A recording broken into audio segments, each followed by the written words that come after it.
हमें सिर्फ credit card वालों को ही देने थे। एक फैमिली कहती है कि कुछ साल पहले 6 लाख रुपए हमें सिर्फ क्रेडिट कार्ड वालों को ही देने थे। उसके अलावा होम लोन, कार लोन और एजुकेशन लोन भी था और हमारी साल की सैलरी सिर्फ 3.5 लाख रुपए थी। जब हम फाइनेंशियल प्लानर से मिले तो उसने कहा कि हमें 40 साल लगेंगे अपना पूरा उधार चुकाने के लिए और फाइनेंशियली स्टेबल बनने के लिए। लेकिन फिर हमने डेव रामसे की बुक टोटल मनी मेकओवर पढ़ी और फिर सब चेंज हो गया और हमने डेव रामसे के बताए हुए 7 स्टेप्स कंप्लीट करे और फिर कुछ ही सालों में हमारी फाइनेंशियल कंडीशन कंप्लीटली इंप्रूव हो गई। दोस्तों, आज की ये वीडियो इसी famous book total money makeover के ऊपर है, जिसमें हमें 7 बेबी स्टेप्स को फॉलो करना पड़ेगा एक एक करके। वो कहते हैं ना कि do not run before you know how to walk, यानी भागने से पहले चलना सीखो। इसलिए हमें फाइनेंशियली इंप्रूव होने के लिए इन 7 स्टेप्स में से किसी भी स्टेप को मिस नहीं करना है। तो आइए स्टार्ट करते हैं। सबसे पहले बेबी स्टेप से जो कहता है सेव $1000 फास्ट। ये प्रिंसिपल कहता है कि जितनी जल्दी हो सके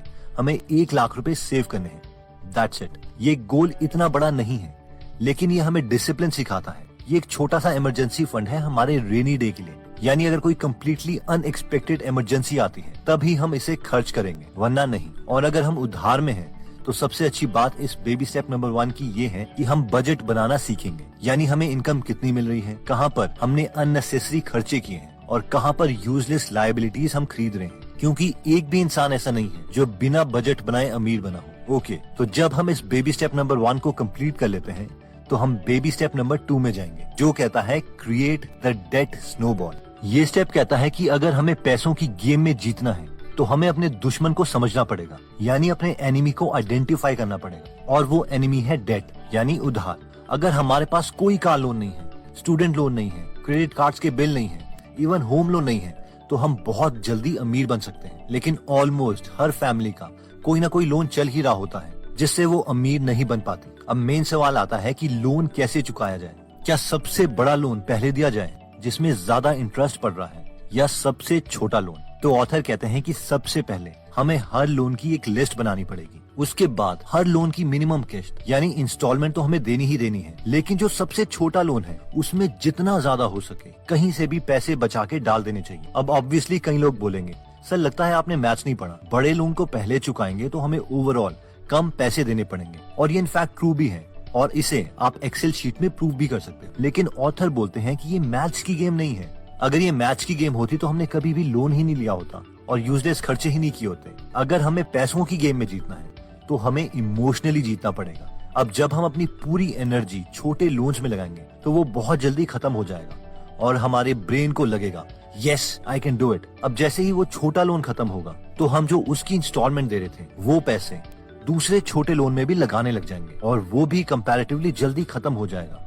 और वैसे ही वो 2 लोन खत्म होने के बाद जो तीसरा छोटा लोन था हम सारे पैसे उसमें लगा देंगे और ऐसे ऐसे हमारे छोटे छोटे लोन खत्म होने लग जाएंगे और ये एक स्नोबॉल इफेक्ट बन जाएगा और फाइनली हम अपने सारे लोन चुका देंगे। लेकिन अगर हम पहले बड़े लोन से शुरुआत करते हैं तो ब्रेन को पहली विक्ट्री ही इतने सालों के बाद मिलेगी कि वो हार मान लेगा और ये सब स्ट्रगल और बोरिंग हो जाएगा। इस कॉन्सेप्ट से मुझे अपना बचपना भी याद आता है। कई बार मैं अपनी मदर की बर्तन धोने में हेल्प किया करता था और मैं कहता था कि चलो आज मैं बर्तन धो देता हूँ। अब मैं इतने सारे बर्तन देख के डर जाता था। फिर मैं एक स्ट्रैटेजी अपनाता था और वो ये थे कि थोड़े बर्तन को साबुन लगाओ और फिर उसे पानी से पूरे तरीके से धो दो। इससे मुझे कॉन्फिडेंस आता था कि चलो कुछ बर्तन तो कम हुए। अब लॉजिकली टाइम तो कम तब लगता जब मैं एक साथ सारे बर्तन को साबुन लगा देता और फिर बाद में एक साथ सारे बर्तन को पानी से धोता। लेकिन इससे मुझे कभी मोटिवेशन नहीं मिलती। सो आई थिंक यू अंडरस्टूड कि हमें लॉजिक से ज्यादा पॉजिटिव इमोशनल फीडबैक चाहिए इस गेम में।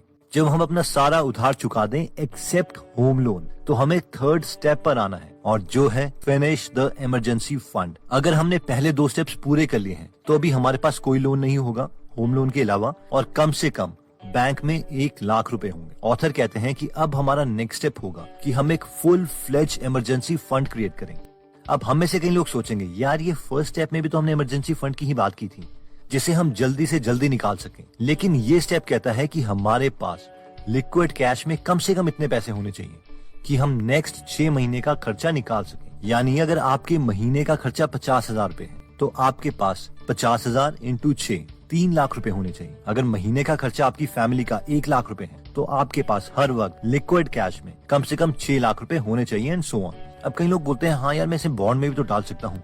या कहीं और इन्वेस्ट कर सकता हूँ ताकि ये कुछ रिटर्न तो दें। लेकिन ऑथर इसके लिए मना करते हैं। ऑथर कहते हैं कि ये एक इमरजेंसी फंड है जो कि हमें हमारे बुरे दिनों से बचा सकता है। ये वो पैसा है जो हमें इंश्योरेंस देगा, ना कि हमें अमीर बनाएगा। पैसे से पैसे कब बनाने हैं इसे हम बाद के स्टेप्स में देखेंगे। इसलिए ये पैसे उसी जगह होने चाहिए जो हम इंस्टेंटली निकाल सकें बिना कोई रिस्क के।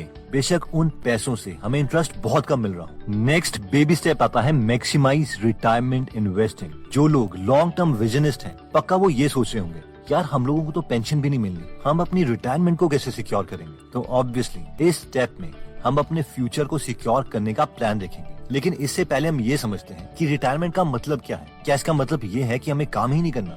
तो ऐसा नहीं है। आइए इसे एग्जाम्पल से समझते हैं। हेरोल्ड फिशर जब 100 साल के थे तब भी वो हर हफ्ते 5 दिन काम किया करते थे। ऐसा नहीं है कि उनके पास पैसे नहीं थे इसलिए वो काम करते थे, बल्कि वो इसलिए करते थे क्योंकि उनको अपने काम में बहुत मजा आता था। हेरोल्ड कहते थे, people who retire early die early, यानी जो लोग जल्दी रिटायरमेंट ले लेते हैं वो मरते भी जल्दी हैं। और वो बोलते थे कि अगर मैं रिटायरमेंट ले लूंगा तो फिर मैं करूंगा क्या।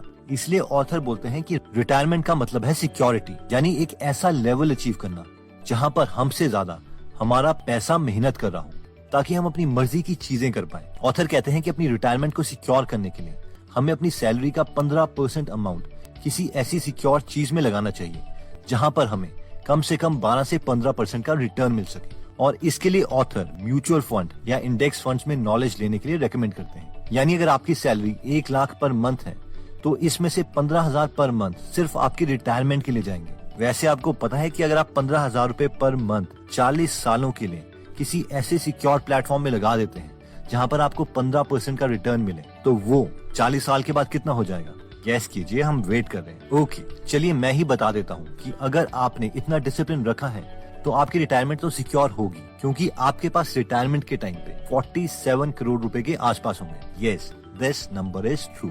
रिटायरमेंट के बाद नेक्स्ट बेबी स्टेप आता है कॉलेज फंडिंग। अब ऑब्वियसली ये स्टेप एज अ पेरेंट्स आपके बच्चों के फ्यूचर को सिक्योर करने के लिए ऑथर ने बताया है। अब आप में से बहुत से लोगों की खुद की एज काफी छोटी है अभी, लेकिन कभी ना कभी तो आपकी मैरिज होगी, और उस वक्त अगर हम ये स्टेप उठा लें तो बच्चों की एजुकेशन के टाइम जो पेरेंट्स को टेंशन हो जाती है और वो अपनी मैक्सिमम सेविंग्स बच्चों की एजुकेशन में ही लगा देते हैं और अपने फ्यूचर को ऑलमोस्ट बर्बाद कर देते हैं, तो इस चीज से हम बच सकते हैं। तो जैसे ही बच्चा पैदा होता है हमें ये एज्यूम करना पड़ेगा कि बच्चा 20 साल के बाद किस कॉलेज में जाएगा।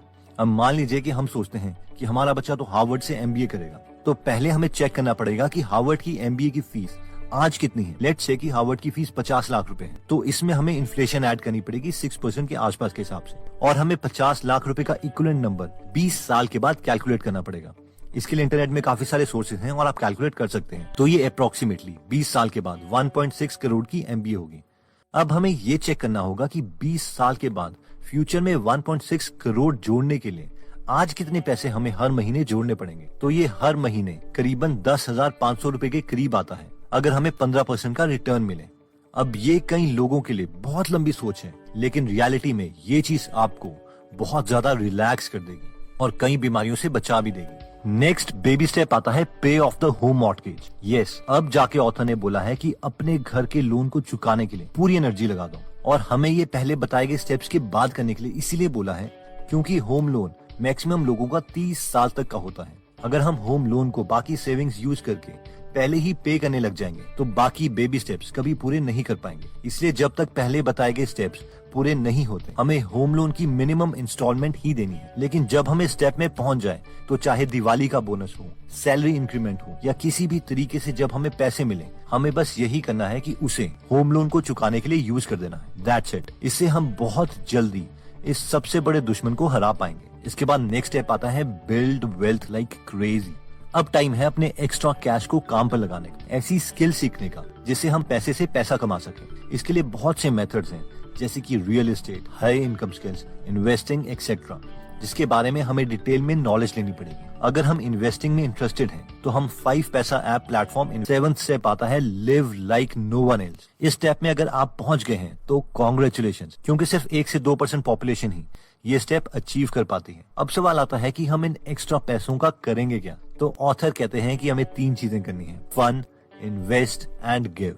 आइए हम इन्हें बहुत सिंपल भाषा में समझते हैं। सबसे पहले है फन। अब हम किसी बच्चे से काम करवाने के लिए उसे बोलते हैं कि अगर तू क्लास में फर्स्ट आएगा तो तुझे मैं तेरे मनपसंद का गिफ्ट दूंगा, और अगर वो फर्स्ट आ जाता है तो उसे गिफ्ट मिलना भी चाहिए। इसी तरीके से पैसे हमने इसलिए कमाए हैं ताकि हम अपने और अपने परिवार को कंफर्टेबल लाइफ दे सकें, और इसलिए अब हम अपनी पसंद की कार ले सकते हैं, घड़ी ले सकते हैं, या इवन एक विला भी ले सकते हैं। बस इस स्टेप को पहले 6 स्टेप्स कंप्लीट करने के बाद ही प्रेफर कीजिए। साथ में हमें पैसे इन्वेस्ट भी करने पड़ेंगे, क्योंकि इन्वेस्टिंग से ही हम उतना पैसा वापस ले पाएंगे जिससे हम अपने शौक पूरे कर रहे हैं। और फाइनली गिव, यानी अगर हमने पैसे कमाए हैं तो हमारा फर्ज बनता है कि हम औरों की भी हेल्प करें जिन्हें पैसों की जरूरत है। अगर आपके पास किसी टेम्पल में बैठी एक लेडी रो रही है कि उसके बच्चे का ऑपरेशन होना है और उसके पास पैसे नहीं है, तो आप उसे बिना बोले उसके बच्चे की ऑपरेशन की फीस पे कर सकते हैं और दुनिया की सबसे पॉजिटिव फीलिंग के मजे ले सकते हैं। दोस्तों, अगर आप हाई इनकम स्किल सीखना चाहते हैं और एक्चुअल में अपनी लाइफ को नए मोड़ पे ले जाना चाहते हैं, तो मैं रेकमेंड करूंगा कि आप बुक्स पढ़ें और उन लोगों के एक्सपीरियंसेस से सीखें जो ऑलरेडी सक्सेस पा चुके हैं, ताकि आप अपने कुछ साल गलतियों के बचा सके। और अगर आप अपने फ्री टाइम में, जैसे कि ट्रैवलिंग, स्टेप में था कि हमें छोटे लोन से अपने लोन्स खत्म करने स्टार्ट करने चाहिए, होम लोन के अलावा। नेक्स्ट स्टेप था कि इमरजेंसी फंड जोड़ो ताकि हम अगले 6 महीने का खर्चा उठा सके। फोर्थ स्टेप था कि रिटायरमेंट के लिए इनकम का कम से कम 15% सेव करो। फिफ्थ स्टेप कहता है कि हमें बच्चों की कॉलेज की एजुकेशन के लिए उनके पैदा होते ही इन्वेस्टमेंट स्टार्ट कर देनी चाहिए। सिक्स्थ स्टेप था कि अब हमें होम लोन एग्रेसिवली पे करना चाहिए। और फाइनली 7th स्टेप कहता है कि फन करो, इन्वेस्ट करो और डोनेट करते रहो। अगर आप हमारी